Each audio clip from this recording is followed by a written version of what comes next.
Good afternoon, everybody. I'm Andrew Ross Sorkin.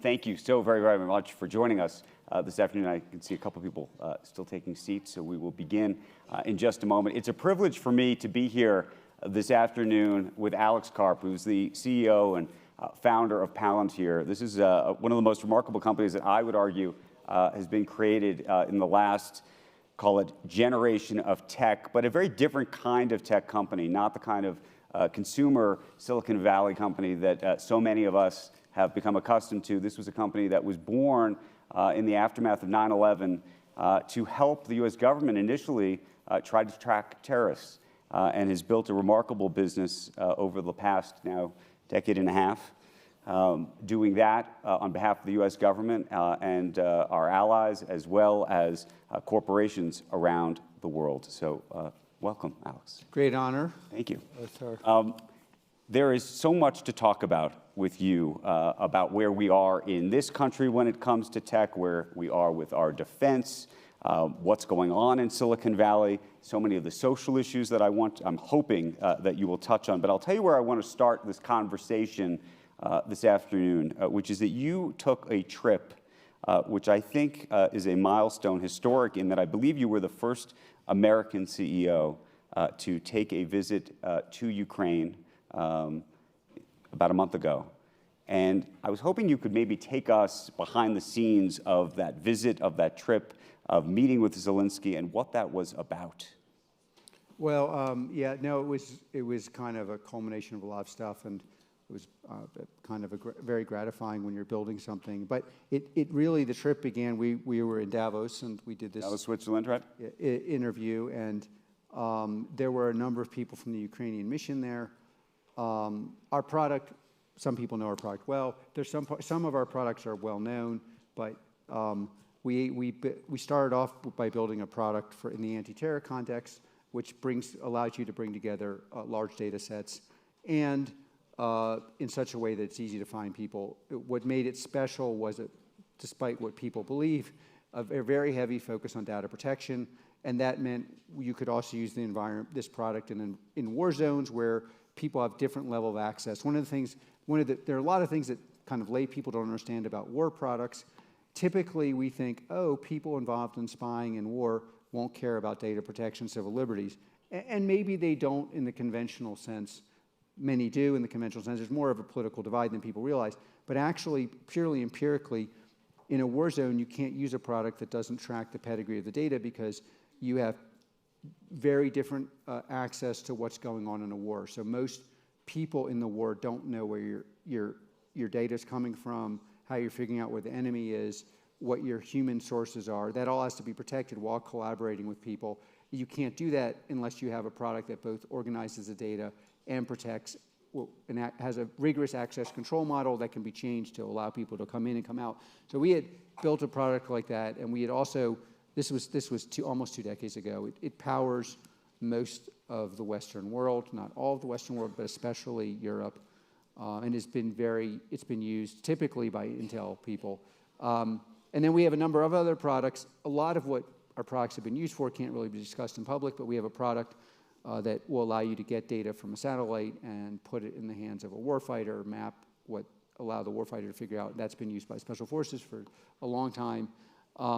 And as we can imagine, if you are in a war situation where you're fighting a large conventional adversary, you would want these products.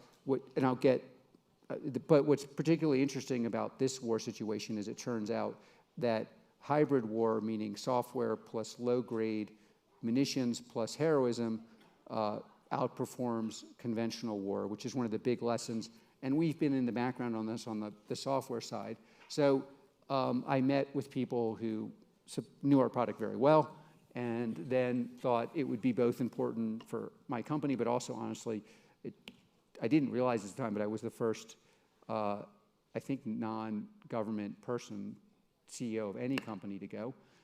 And there's some reasons it's actually can be dangerous, although the major cities are open for business and kind of look like Aspen, except for there's a bombed tank. But then there's like a lot of war action going on. So, and then, yeah, there was a lot to this visit. Another thing I was mentioning that isn't well documented is, people measure based on their own skills. I was mentioning this before, but the president is often, it was honestly, in all honesty, more like a half-hour, 35-minute meeting, but my impression of him, he's portrayed as a pure media person, but I think that's because people meeting him are in the media. My impression of him was you could run into someone like him running a business, and it would be very plausible, which very unusual among political leaders. And in my context of my business, I've met nearly all of them. I want to get more on that in a moment, because I think there's a larger question to talk about in terms of the context of how government, and our government in particular, deals with technology to the extent it runs efficiently like a business or not. But to the extent that you can tell us, and I know there are certain things that you cannot tell us, when you see the war that's taking place with Ukraine and Russia, play out the dominoes for us. What are the permutations with which you think, as somebody who's actually involved in this behind the scenes, the various permutations it could take?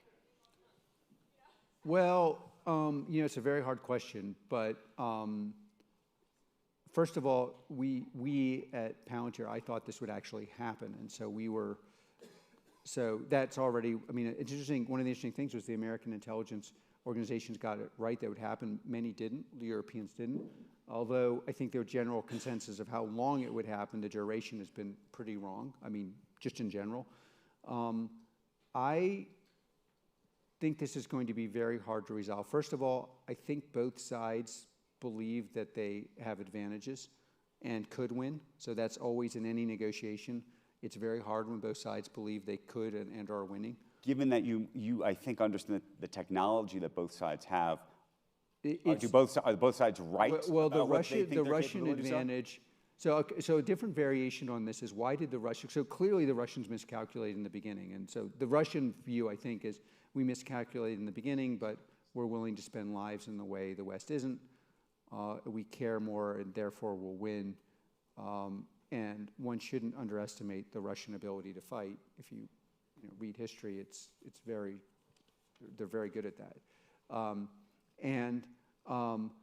The miscalculation on the Russian side, I think, was, in my view, America spends $800 billion roughly on defense. They spend, I think, like $55-65 billion. Their view of us, I think, was, but our $65 billion is worth the American $350 billion, because they misunderstood the amount of corruption in their system, and they viewed some of our spending as being wasteful.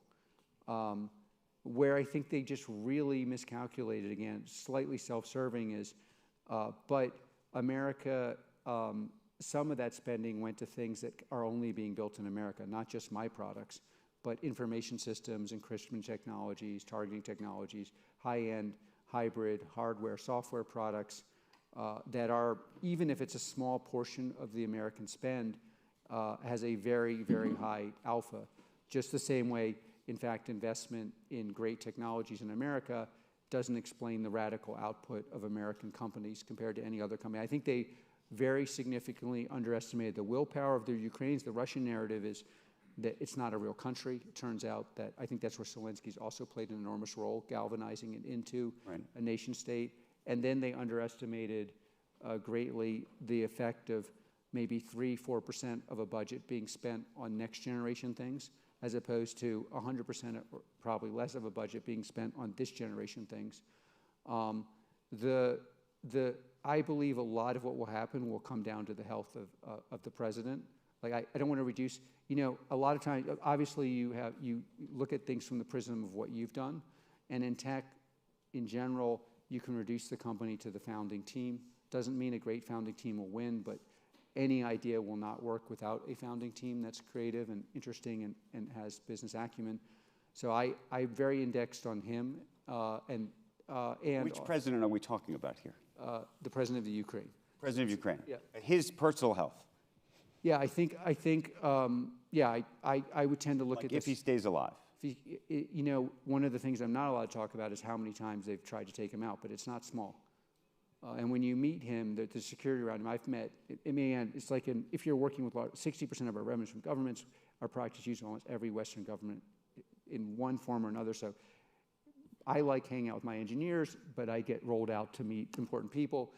I've never seen security like this. Like you meet the President of the United States, you go through a metal detector once or twice. Before I met with him, he talked to a number of our clandestine clients. I'm a relatively known figure. I only know that's because they kind of told me. And then everyone in the meeting, including his senior people, went through the same security I did, which is like you meet a president of any country, their advisors don't go through the metal detector too. So I think a lot comes out. I also think we've provided a lot of generous aid, but it is crucial what kind of aid arrives there, under what conditions, and how timely it is. And I think, and then America, for better or worse, I'm fairly patriotic, understanding there are a lot of things to fix, but America I'll tell you another thing that's interesting that is not that surprised me. The American brand, British brand, and actually Israeli brand are the highest I've ever seen. Like the fact that our product at a general level is used in some of the countries I may have mentioned, that's what matters to Eastern Europeans. If you go to any Eastern European country and you're selling a software product, they just want to know who uses it in those countries. So let me ask you a question. If you were advising President Biden or President Zelensky, what's the or the Europeans, what is the playbook with which what would you do? We're going to make you king for the day. Well, you don't want that, but and I don't want that, but and humanity doesn't want that probably. But I would my first call would be to Putin. I would call him and say, look, I want to meet with you, but just so you know, we are going to fight to win. We can negotiate the terms. Then I would call the president of Ukraine and figure out exactly what they actually need operationally. Then I would make sure it actually gets there. And then I would set a meeting with all three in person, but like with a stance of we will fight to win. And fight to win doesn't mean fight to humiliate. There's a distinction there. What do you mean? Well, we have to find a way to win in the Ukraine does not mean poking Putin in the eye publicly. Like, this is just a different thing. Like, the same thing I would do with China and other adversaries. We will fight to win, but we can win quietly. And that means no expansion of Russia into NATO, no expansion, figuring out exactly what the borders would be in the Ukraine. Original borders would be my preference. I think it's a combination of proven resolve and dialogue actually is what you need to do. When you worry about stuff, and I know you worry about life and things, and we talk about politics and what's going on in our country and this and that, tell me what you worry about when you think about the word war. Well, there's a general conception that we all have intergenerationally that the world, people believe there's structures for how war would be fought post-World War II. I don't believe those structures actually exist the way most people do. So it's like... What do you mean by that? Well, there's an escalation path, and then we have this discussion, it can't escalate this way. I don't believe there's real dialogue around escalation paths the way people would believe. And therefore, I think it's very hard to calculate where something would go once it starts. And so, if you're trying to figure out, okay, you're making a decision, a lot of it is risk allocation, right? So I make X decision, what is the adjusted risk on that return? Now, maybe in like our case, we built a lot of our products based on belief. So therefore, we disaggregated the risk calculation. Like, what do you mean you made products based on belief? Well, the products that are being used in Eastern Europe, I can't discuss more than that, were built, they were built 10, 15 years ago. Some of them were built in the last couple of years. No one would invest in our company in Silicon Valley. We heard that the total addressable market for producing value from data was $100 million. And I told the person who told me, I was like, but our bookings are $100 million. So bookings are 1/3 of it's like 3 to 1. So that meant we had 1/3 of the total addressable market in the world. So obviously you wouldn't want to build a business around that. But I believe that, that some of what we did would actually be ameliorative for the world, and we were able to convince the world's best engineers. And so that was primarily, and that's one of the things I think is unique about tech in this country. You can build a company around an idea. Of course, an idea at some point has to be something you can monetize, otherwise it's purely academic. I was in academia, I left academia because I think that's kind of a little bit self-pleasuring, and that's not exactly, I think, sustainable beyond adolescence. And so... we might have some teachers here who have some other views. But let's take the conversation out of war for a second, and I do want to return to that concept and topic in a moment. But here's where I want to go. You mentioned the U.S. defense budget in the United States, $800 billion, roughly. You've spent a lot of time trying to understand that budget, where the money goes, how it works, what happens. Given what you do for a living, are we spending it right? Well, are we spending too little, too much? What's going on here? There's it's a complicated question, a very good question. The thing about, so when we got into this business, I'll just stick to the software part because I don't want to get into how many aircraft carriers a country needs. And it's not my area of expertise, although I do think the Ukraine war shows decisively you want kind of mortars plus software plus heroes. But when we got into the software business, you sold software to the U.S. government by filling out a 1,500-page thing that was the specs written by a non-technical general, often with help from people who would then go work for integrators. And if you buy software that way, you will spend billions of dollars and it won't work.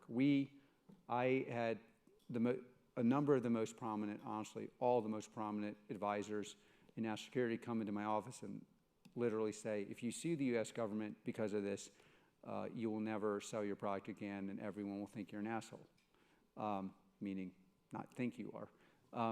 And we sued the U.S. government twice, not to buy our product, but to change the way procurement happens from a 400-page fantasy document written by people who don't know what software looks like and believe they do because they watched 48 on TV, to something where you have to actually show it working in practice. And that change has given America, in all modesty, but we didn't say to buy my company's product. That wasn't what we sued about. And then the government appealed, which is insane. And we appealed again. Mind you, we were a small company. This was a large part of our burn. We hired the best lawyers. We managed those lawyers. It took a lot of time and money. We really meant a lot to us at the time. And if you compare America's procurement to, say, I spent a lot of my life in growing up in Europe. You may not know, but in case I wrote my PhD at the University of Frankfurt. But you compare the way we procure software to the way most companies procure software, they're still doing what America did. And that basically means you will get at best the software from your cousin's nephew's buddy, the best software they have to provide, as opposed to the best software. And a lot of this comes down to who has the best software, and you have to show the software working in action. By the way, there's some nuance here, because in Europe, on the data protection, what we would call civil liberties side, you actually have to show it in action, which is how we ended up with such a big business. But on the operational side, meaning how do you defend your country and kill your enemy side, that can be a 1,500-page document filled with jargon no one understands. But you did stay at Motel 6. So, back to the 800-pound gorilla. Again, king for a day, maybe not good for society or not, but I'm putting you in the position. Do you think we should be spending more? Do you think we should be spending less? Is there a way you would spend it differently? I wouldn't fight the battle more or less, because then your whole day is gone, and you've accomplished nothing. What I would do is focus on this is the methodology for buying software. All software has to be proven in action before it's bought. And then you pay fairly, because the person building it is absorbing massive risk. And it's not just, like every program, every software program And there'll be a transparent way to show this, which will immediately mean more people will start doing it. When you look at our technical capabilities, software, but also the hybrid hardware piece of this and everything else, where do you think we rank relative to China? We've been talking about AI here for the last 3 days. People are talking about where China's software is versus ours, where Israel is, given some of the things you were just talking about, the reputation they have. There's one tech place in the world, and it's in America, mostly on the West Coast. And there's the number two. I'm pro-Israel, and we have a business there, is number two, which is amazing because there's 8 million Israelis and like 350 million Europeans, and it's the number two, clearly the number two tech place in the world. China, most AI discussions in America focus around either AI in the consumer area, which is still by and large machine learning, or they focus on fears around China. Where China has been very, very strong is on domestic AI, stuff we wouldn't build, like, what have you done for the last 5 days? Who did you talk to? Where have you gone? Who have you seen? Have you not seen? And there, I think China is the dominant player in the world, and will probably remain the dominant player in the world. What I'm interested in is AI or machine learning enhanced machine hybrid software in the military warfighting context. And there, of course, there's more America should do, but I think America is in the lead. Now, part of that's because Europe is not engaged at all. So in Israel has a number of interesting companies, but it doesn't have the scale we have or the tech research. Look, we've had a problem historically in America because many people in Silicon Valley thought it's their job to enhance the carcinogens that are distributed on consumer internet, and it was somehow a bad thing to help the US government. I've had my house protested for years by people who are working at large consumer internet companies because we support the US government in AI and in warfighting context. And that has been a bias in Silicon Valley. That's changing, but probably not as much as the leaders in Silicon Valley say publicly, because in order to really change it, you have to say, hey, if you're not willing to help the US government, you should work somewhere else. And they're not going to say that. And just to be clear, we're talking about Amazon, we're talking about Google, we're talking about some of the very public projects and maybe even private projects that we don't even know about. Not so much Amazon. This was the Google problem. Maybe they've cleaned up. I think they've publicly cleaned up their act, and we work with all these people. But there was this famous Project Maven, where which is America's most important AI effort, which somehow no one in Silicon Valley was willing to support besides us. Now there has been a shift in Silicon Valley. Around supporting the U.S. government. Because there were a lot of people inside Google, but I was referring inside even Amazon. There was a protest. There were protests inside a number of other companies. I'm neutral. I do think Bezos had a different view of this. I think Jeff Bezos personally had a very different view of this. But I think interestingly, the employee uprising that was taking place within tech. You have a problem in my view. Look, there are lots of interesting and problematic things about American society, which get discussed a lot, but that's different than basically not being willing to support the U.S. government and being willing to support adversaries, and that is a position that many people in the work and file in Silicon Valley still support, and that makes it hard. We don't have as much of a problem at Palantir because if you have that view, by the way, I support people who disagree with me. You just don't work at Palantir. So tell me, though, about what is the culture of Palantir relative to these other firms? Especially, by the way, given that a lot of companies are now taking more social positions, political positions on different topics. By the way, you have to take political positions yourself in some ways in terms of which allies, for example, or which countries you decide to do business with and which countries not to do business with. Which is a hard decision. No, we take positions on any issue involving us, basically. So we were the first, I believe I was the first person to say we wouldn't build a Muslim database, though no one had asked us because we would have said no. We've taken, we were very involved in, this debate as discussed around, who supports the U.S. government under what conditions. But I would say the primary and the internal culture of Palantir is people have always thought we were batshit crazy, and but we are known for having the best talent, primarily technical, in the world. And we get that talent because we have an environment where everyone gets to say no. And there's a lot of kind of what you would call critical discussion around issues. And that critical discussion means there's just a lot of things we end up saying no to that one would not imagine. For example, governments who would give us large contracts who are on the allied side. So we've never worked in China or Russia. But then there are a lot of governments that are in the gray zone. They're pro-American, but they might do things with our software we don't support. Then we've had internal discussions around, so that's. So where is the line? I'm actually very curious. Take us inside the room, if you could, to a conversation around, which country you want to help, which country you don't, that would live in that sort of gray area. So some of it's easy because if you're not an ally, if you're an adversary of America, we're not. But that, by the way, was not easy because we had investors who were like, well, why aren't you, for example, why aren't you working in Russia? It was a real discussion. And their version of it is, well, software multiples are, whatever, they're very large, and you turn away $50 million, you're stealing $500 million from me. And so it's like, the more complicated. You had that conversation. Many, many, many times. And many people who passed on investing in Palantir because of that. And they should have passed because we weren't playing around. And then internally, it gets more complicated. Just if you take, this is an exact example, without mentioning a name, large country, very wealthy country. There are certain things I would gladly support them in their efforts to do, like defend their country against attacks. But we were worried our software would be used to target religious minorities, and those religious minorities might be tortured. So we didn't sell the product. We've had examples in this country where we've faded contracts out, not because I thought they were doing something bad, but because it wasn't exactly the way we would do it. We've had commercial contracts that we haven't taken on or where we've left. Very simple things. I mean, profiling is, not something that one does in America, but there are many countries where that's perfectly acceptable. The credit score based on profile is not a controversial thing. We've walked away from contracts on that.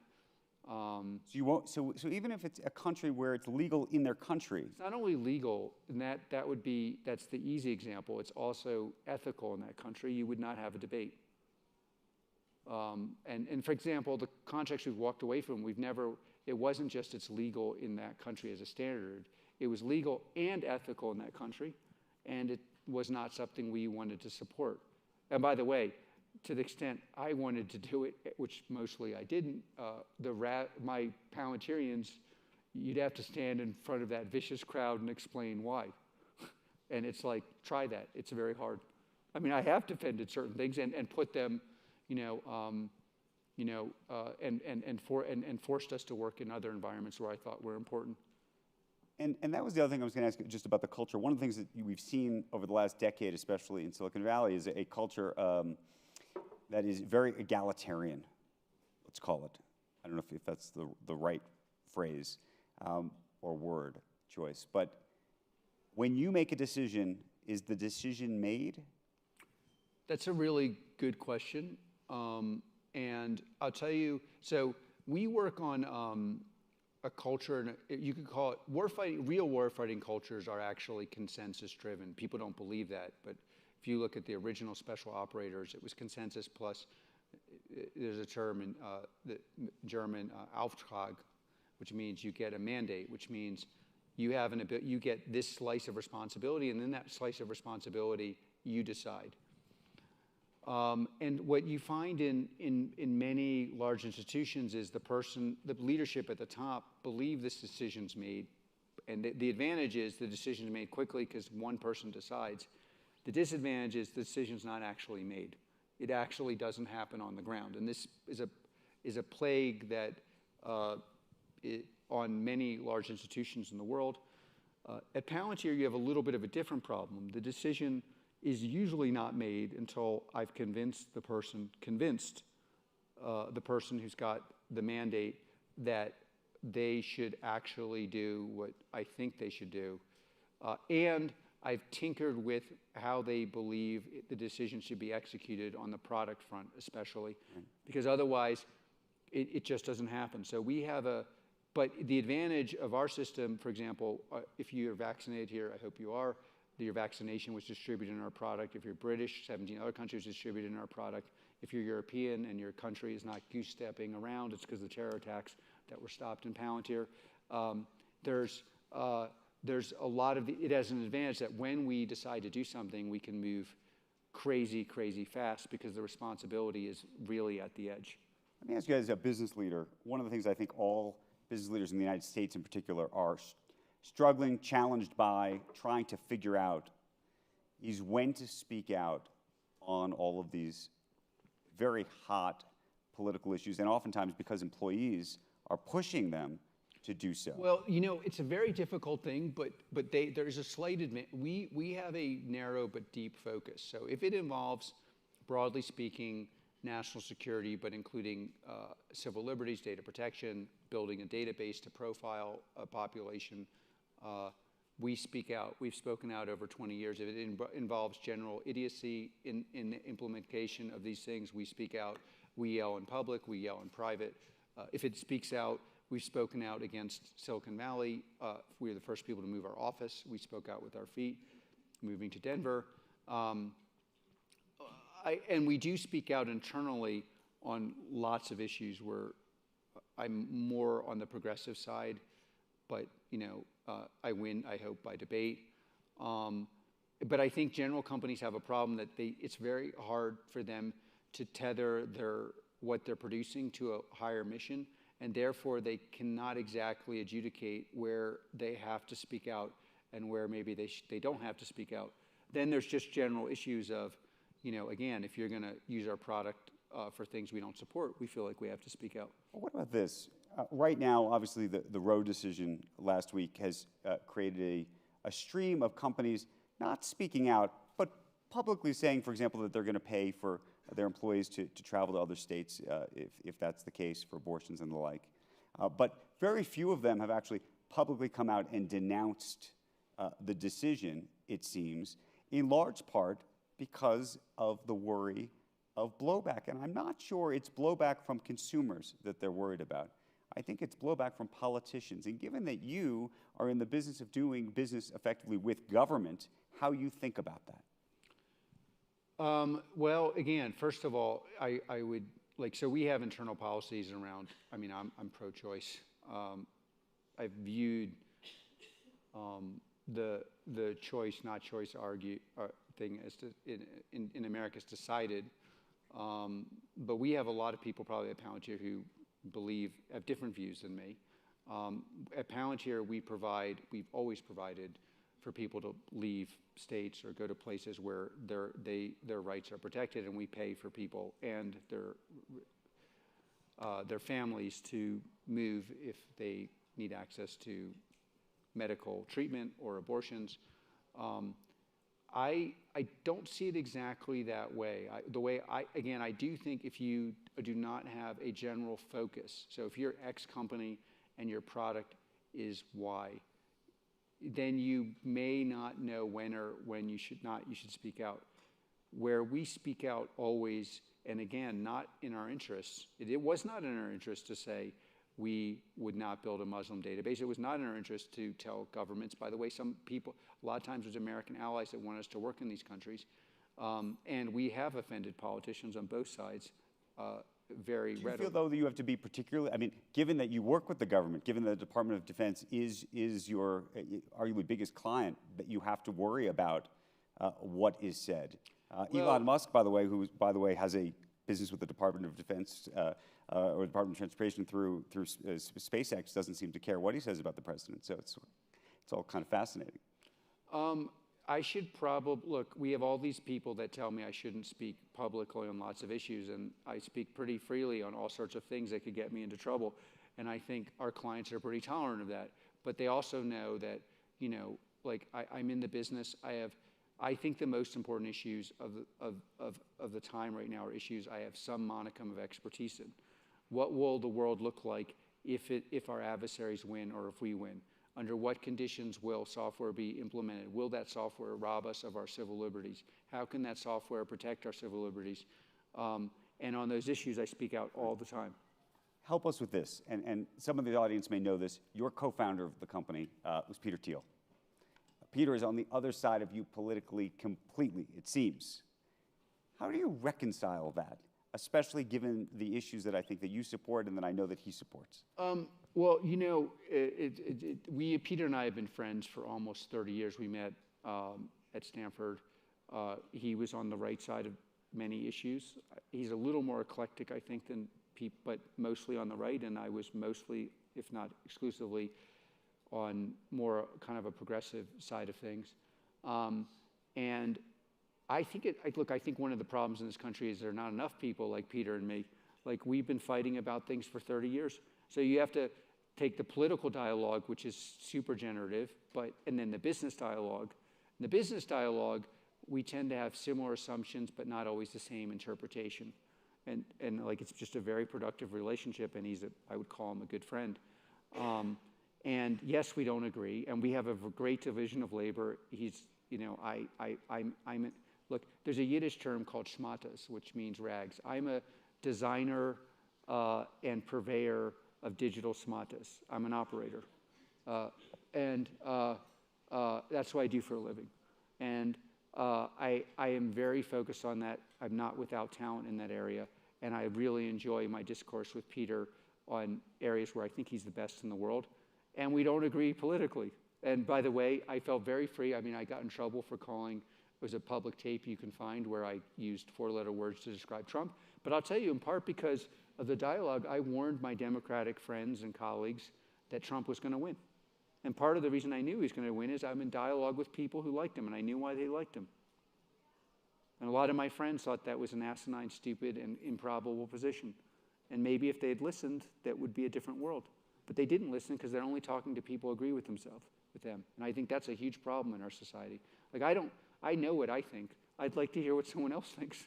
And by the way, I kind of think I'm right. So if you have your argument, we can argue about it. Like, I think a lot of my progressive friends have a little bit of an inferiority complex if I'm allowed to critique my progressive friends. If you're right, why do you care that you're in dialogue with someone who's wrong? I like that. I have pretty strong opinions. Prove me wrong. I'd love to hear it. Hard to know where to go from there. Let me follow up with just one other related element, because I was thinking about this when I was thinking about Peter.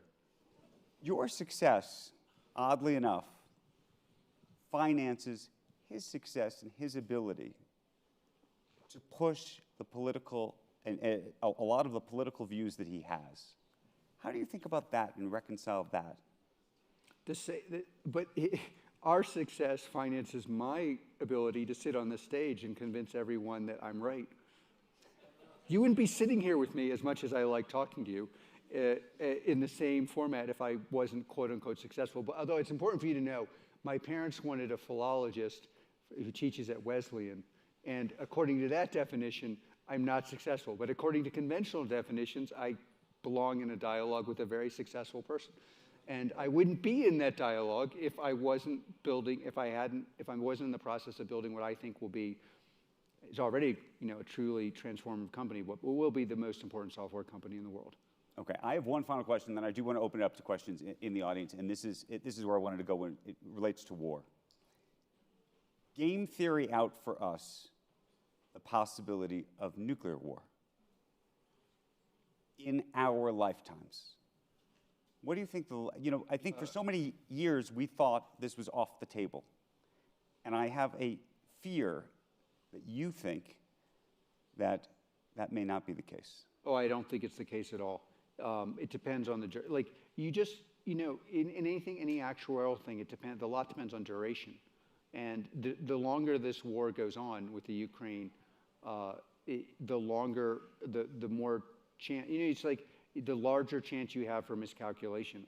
And then again, I don't think we're quite as tracked on these things as most people believe. And the risk that communication breaks down, that something happens, that there's an escalation, is just much greater than probably even in the Cold War. And then you have just, you also have these weird things that we don't pay a lot of attention to, because America, like, I think something like 66% of the top market cap companies in the world are in America. We're just very dominant in certain areas. But then there's a way in which China and Russia see their positioning as better. And again, where both sides have a narrative to I'm going to win, you have a lot of room for miscalculation. And then, you know, I've spent a lot of my life abroad. I did a PhD abroad. 40% of our revenue comes from outside of America. It always is astonishing to me how much of a translation function I have to play. Where, like, for example, we have our military intel products. There is no competition to our product. And still, I believe a lot of nations that use it to power their country would not have bought it, except for that I might speak their language or definitely have some understanding of their culture that is highly differentiated from what a tech person in the Valley would know.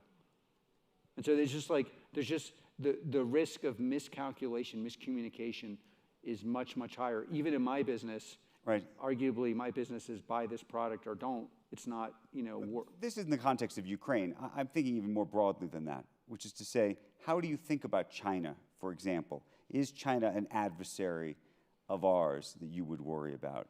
Well, how do you think about those who have nuclear abilities that are in the Middle East right now, for example?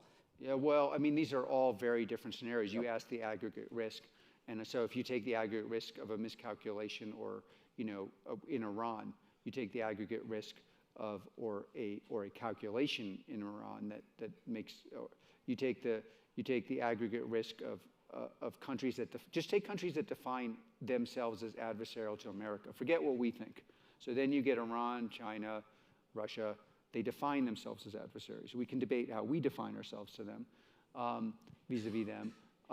They have a narrative where, very similar to the miscalculation on the Russian side, where they are more potent and on more of the winning side than we might see it. And in each one of these cases, they have access to, you know, weapons of mass destruction, not just nuclear weapons, but, you know, biological weapons and other kinds of weapons. And so we're living, and because of that, it's just a very, that's why, again, I don't want to, like, it's not just my software, but that's why the efficiency of how we deal with pandemics, how we deal with understanding where people are positioning their weapons, how we understand where people are positioning their military satellites, how we understand what people are actually doing on the ground, which is largely a human problem combined with software, and SIGINT problem, meaning what humans know, what satellites know, and how it's integrated in software, has to be world-class, because the risk of an absolute disaster is very high, and this is the only thing where we have a structural advantage over other countries, and it's significant. Let's see if we can sneak in 2 quick questions. I know we don't have too much time. I saw a hand go up right there. Why don't we? Yeah, on the topic of China, I was wondering if you have any assessment of the probability of China-Taiwan conflict in the next 5 years. And then also, when you look at the capabilities of Taiwan relative to Ukraine and China relative to Russia, what do you think about that? Very interesting questions. You know, what made the Ukraine special was the willingness to fight to die. So this is a very important part of the equation. I don't know, and then access to heavy weapons and an ability to figure out tech things very, very quickly that usually would take years, and just a lot of tech talent there, and an ability to identify what they need and to some extent get. I think there's more we could do to help Taiwan figure out what they would need to defend themselves. I do think the dynamic is a little different. The probability, I think, is higher than most people. I don't, but... The probability that China tries to take over Taiwan. Or some, you know, it turns out I have, it's like, there's something happens there that amounts to, you know, an attack. There's just so many ways to do these things. There's a cyber way, there's a blockade way, there's isolation, there's,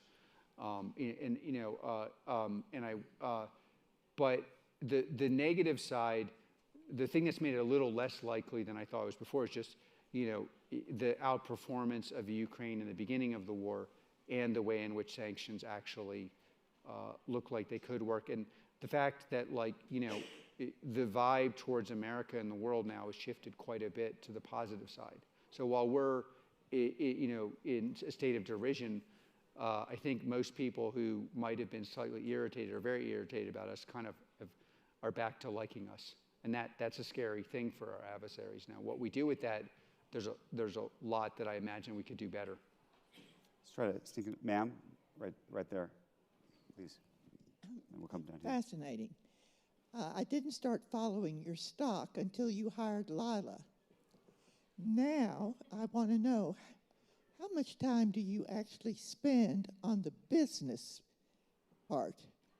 How do you define business? Getting contracts, being sure your margins are holding, if not increasing, cutting expenses perhaps, inflation risk. The simple answer is Palantir, for better or worse, is my life.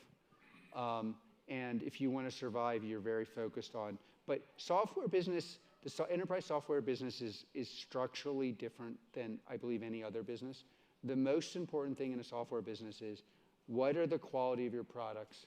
And have you built a product no one else can build? Can you get that product delivered into the market where the product transforms people's tastes?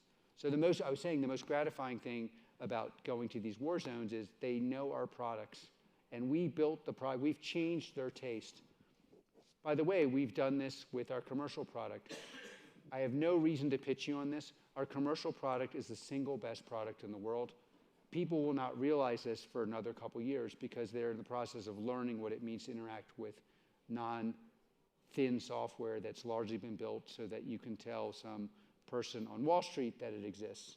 And the products we build, people are beginning to understand, but they are actually years ahead of it. And that, if you want to, just leaving me aside, you want to make money in software, you have to understand how good is this product and how good are they at sustaining a culture that can maintain at this product and build new products, and can they get people to actually pay for it? To the margins and other questions, margins flow in software. Margins in software are quite hard. I mean, there are different kinds of margins. There's operative margins. There's margins that throw off free cash flow. There's contribution margins. But you could reduce it all to, is this product sticky?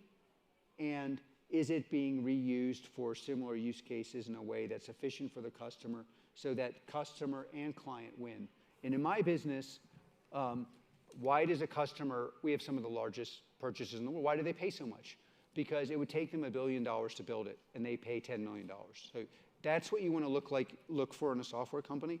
What you do not want to look for in a software company, at least you're going to hold this for a long time, is the software person in charge would be very popular with Wall Street hedge funders. Because in fact, what that person is doing is selling sales to Wall Street people. And these companies disappear. They all go away. Literally, they will be gone. And then you have to have the patience to invest and hold. I'm very bullish on Palantir, but it's because I know of no other company in the world that actually builds software products before they're useful. And we have 5 of the coolest products in the world. We got to leave the conversation there. She's going to be joining me tomorrow on CNBC as my co-anchor, asking questions about margins. And Alex Karp from Palantir, thank you for the conversation. Thank you so much.